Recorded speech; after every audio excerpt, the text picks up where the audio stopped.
जय श्री राम दोस्तों। हम सबको पता है कि हनुमान जी के पास 8 सिद्धियां हैं। आइए जानते हैं उनकी 8 सिद्धियों के बारे में। उनकी पहली सिद्धि है अणिमा। इसका मतलब है अपने शरीर को अणु के समान छोटा कर लेना। अपनी इसी सिद्धि के कारण ही उन्होंने स्वयं को इतना छोटा कर लिया था कि लंकिनी के होते हुए भी वे लंका में प्रवेश कर गए थे। उनकी दूसरी सिद्धि है महिमा। इसका मतलब है अपने शरीर को पहाड़ जैसा बड़ा कर लेना, विशाल कर लेना।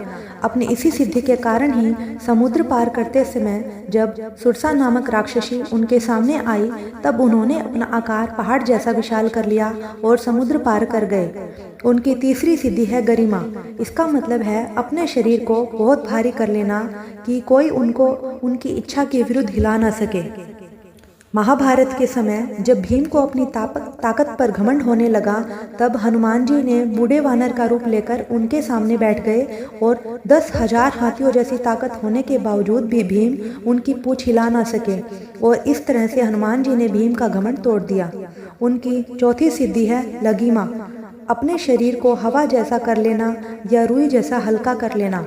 अपनी इसी सिद्धि के कारण ही वो हवा में भी उड़ सकते हैं। और जब हनुमान जी सीता माता की खोज करते हुए अशोक वाटिका में पहुँचे, तो वो एक वृक्ष के पत्ते पर बैठ जाते हैं और वह पत्ता झुकता भी नहीं है।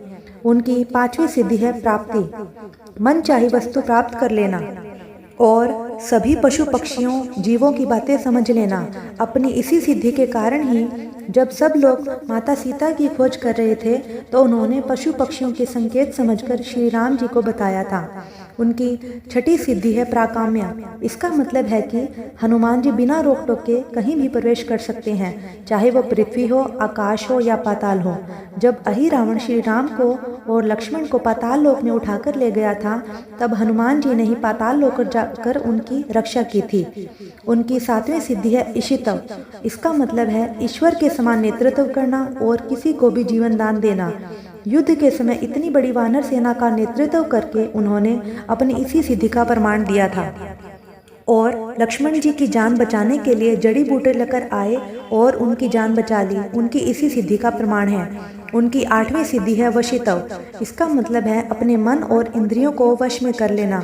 जैसे ब्रह्मचारी, उन्होंने अपने मन और काम वासना को पूरी तरह नियंत्रित किया हुआ है, इसलिए उन्हें अष्ट सिद्धि और नवनिधि के दाता भी कहा जाता है।